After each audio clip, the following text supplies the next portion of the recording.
Jonathan, thank you for your time. Thanks for having me. For the first time, I want to ask you, could you introduce yourself? Yeah, absolutely. Jonathan Cheung, I'm with Transworld Business Advisors, the world's largest business brokerage firm. We help people buy and sell small businesses, right? So anywhere from very small, restaurants, nail salons, all the way up to businesses worth about $100 million USD. So we cover a variety of industries, right? We also sometimes help business owners get ready to sell, right? They may not be ready to sell today, but they want a higher valuation in 1 or 2 years, right? Or we help them with some suggestions on how to make the business more sellable. Okay.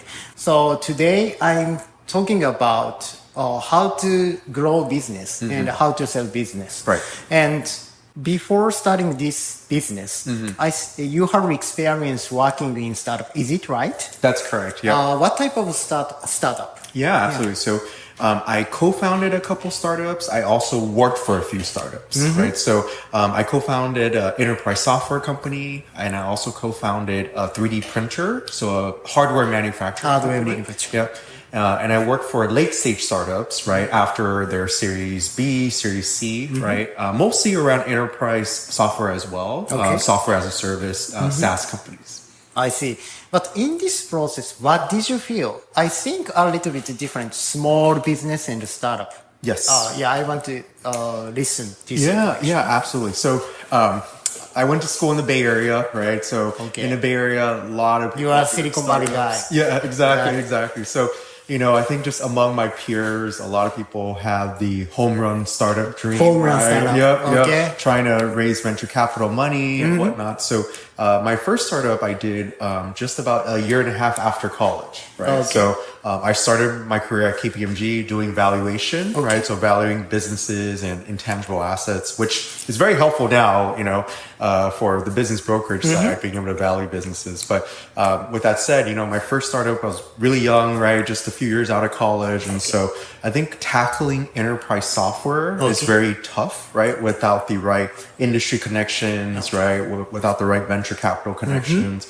Same thing, right? When I did the 3D printer startup, my co-founder was very experienced, and so we were able to raise funding, whatnot, which is great. But even then, as you know, right, Shota, I know you're a co-founder yourself. So starting a tech software or just a tech startup in general is very tough, right? I mean, you're creating your own technology, you're getting patents, right? You're trying to protect your IP, right? You're building a team from scratch without an SOP, right? Versus small business, where I think in general, if you're not reinventing an industry, right? You're buying an existing business that we could talk more about, or hey, for example, I own a couple of coding school franchises, right? Called Code Ninjas, right? There's an SOP from the franchisor, right? From headquarters. And that's where I'm happy to pay the royalty to headquarters, because there's a brand ready for me, right? There's a curriculum, there's a system in place. And it's a proven model, right? There's, a few hundred other locations doing it right. It's easier to scale than startup. If you try to start up business, you have to make system from scratch, and you have to find some customers by yourself. It's very hard game. Yeah. Well, I mean, doing your own startup, you have to find your own product market fit, right? Yeah. You pivot a lot, things like that. There's a lot more emotions with co-founders too, right? Involved. Versus, starting a small business where even if it's not a franchise, right? A lot of times it's proven model, right? Like I said, it's, hey, I'm not trying to prove that this product or service is needed. Maybe I see this same type of business in another city. I'm just bringing it to, my market. Right? Okay, so makes sense. So you understand both processes, startup process and small business process.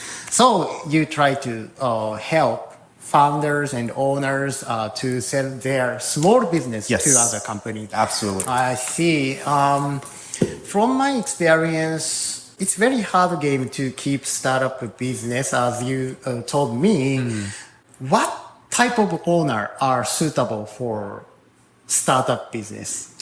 And what type of person are suitable to small business? To clarify, so we help business owners sell to other companies, but also individuals as well, right? People that are trying to be first-time entrepreneurs, right? So actually in the US, most of the time, I would say they're first-time business owners, right? So it's meaningful work, right? We're helping people, achieve the American dream and become entrepreneurs, right? And business owners. So, but going back to your question about the startup versus small business owner, right? So I think for a startup, it's in general a lot more risk, right? Hopefully a lot bigger reward, right? But it is a lot of risk, right? I mean, if you're doing it, that's why a lot of people do it earlier in their career, right? Before they have families and whatnot, right? If you're doing it later, it really is a family effort because of the amount of time you need to put into it, right? So it's sacrificing the family too. So I think it's a family decision to do that, right? Where I haven't met a co-founder or a founder that doesn't work, 80, 100 hours a week, right? In the beginning, right? To get to a certain stage. If we have family, it's very difficult to spend too much time to develop business from scratch. So it's very hard game. In some cases, we cannot get salary if we were founder. Probably you have experience. Now I'm trying to business in the US and I belong to very huge frozen food company and I try to build business from scratch, like startup process. It's very long run and sometimes, most of the case fail. Right. That's right. And for me, I came to the States last year and my experience to build a business in the States is very limited. So I'm interested in using very huge company power and I enter this company and try to build business using this big company resources. So if you help some small business owner to exit, in this case, buyer, what type of buyer buy these small businesses? Big company or?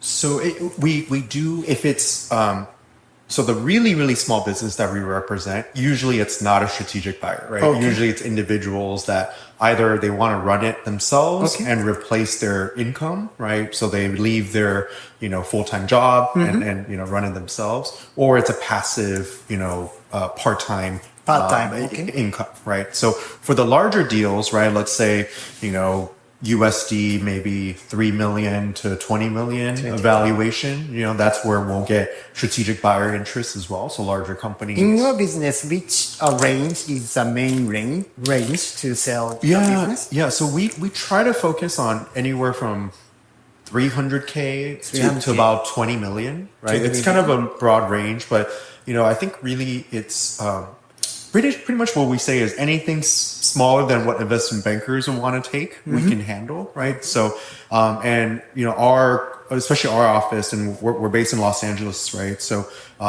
most of our team come from larger deal M&A experience, right? And so, because we feel like as a business owner, right, even though you're not, running a business worth 100 million, right? It's worth 2 million.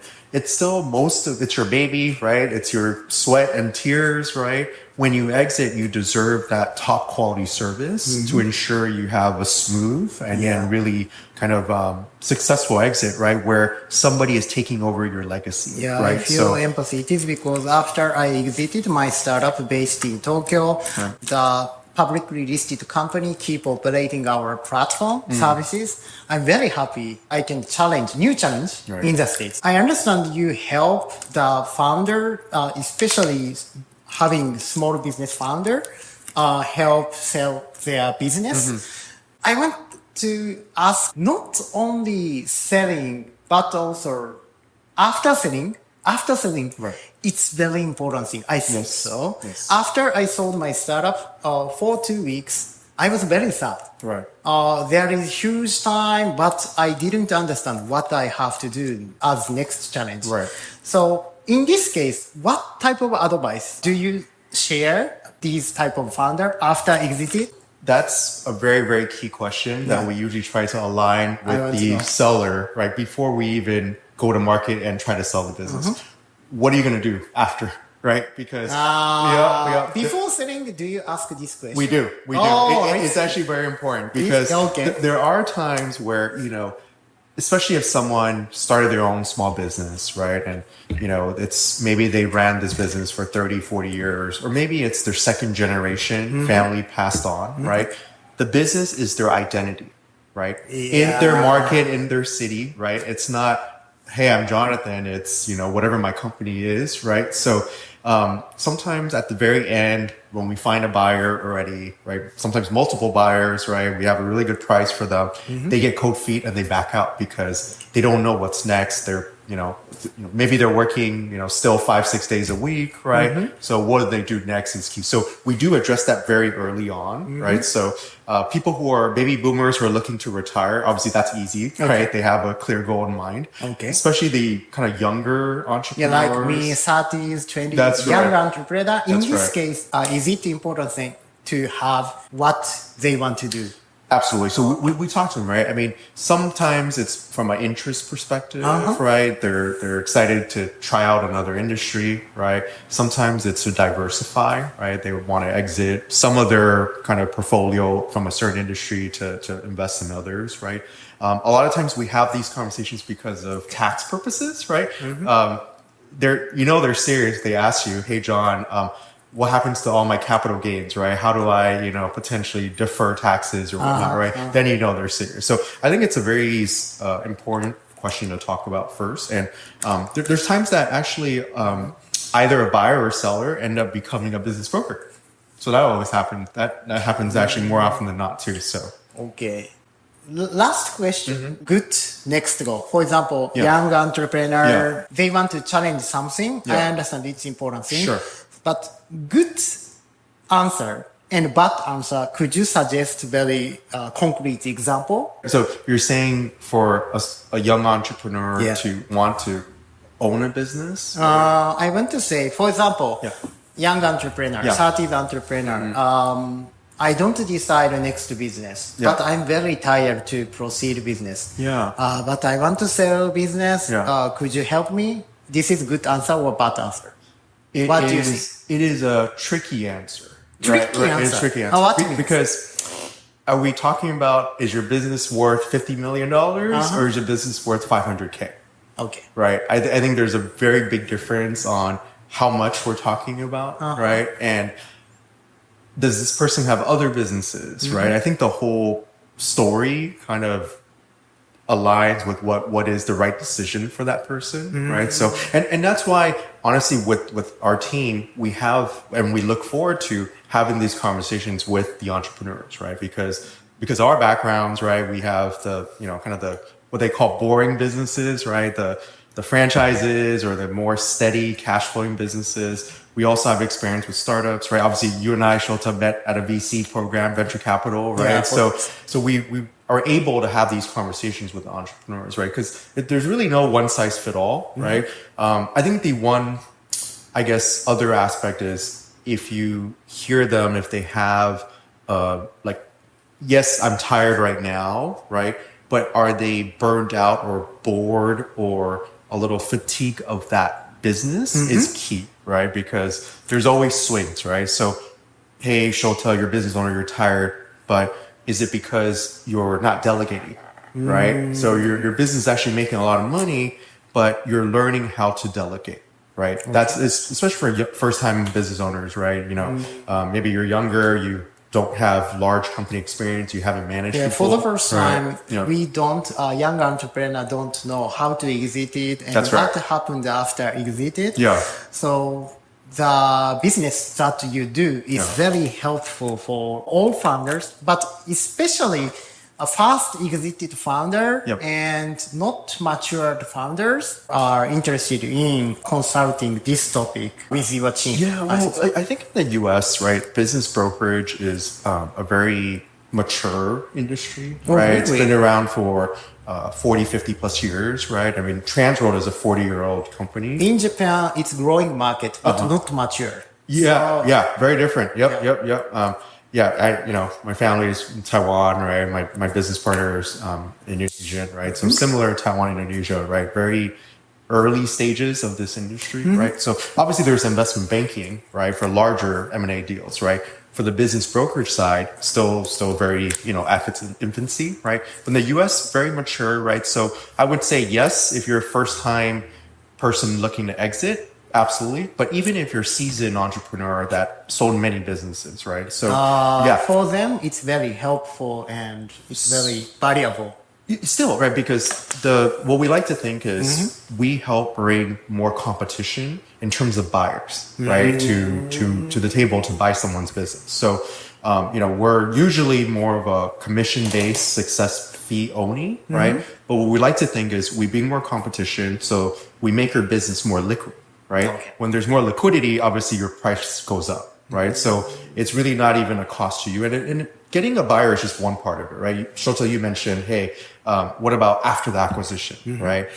How is the turnover? What's the training period, right? Those are all considerations that I think need some expertise, right? But even before you close the business, right? Okay. Working with the CPAs, working with the attorneys, right? Working with escrow, right? Getting a loan. So 9 out of 10 businesses in the US, the person acquiring the business would use a small business administration loan, right? So managing that process as well, right? So I think having kind of the middleman as a business broker, you're helping not just the sellers, but also the buyers, right? Because a lot of times the buyers are also first-time entrepreneurs, right? We could talk to them about, hey, what does it mean to start a startup versus a small business? Okay. But even within a small business, what does it mean by buying, and there's a term called ETA now, right? Entrepreneurship through acquisition, right? So do you buy a business that is already cash flowing versus starting something from scratch, right? What are some of the pros and cons within that, right? So entrepreneur that watch our YouTube movie and interested in talking about consulting about this topic, is it okay to consult with you? Absolutely, yeah. Okay. We're happy to chat anytime.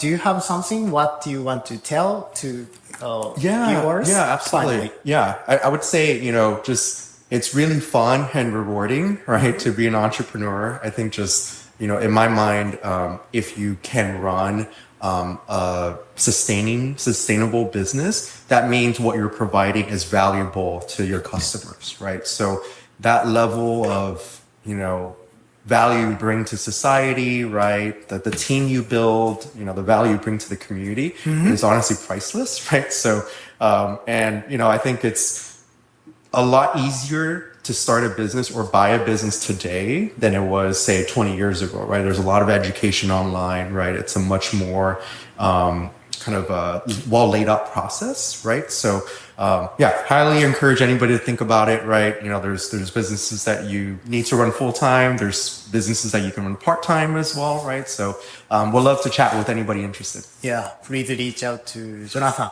So, Jonathan, thank you for today. Thank you, Shota. Thanks for having me. Take care.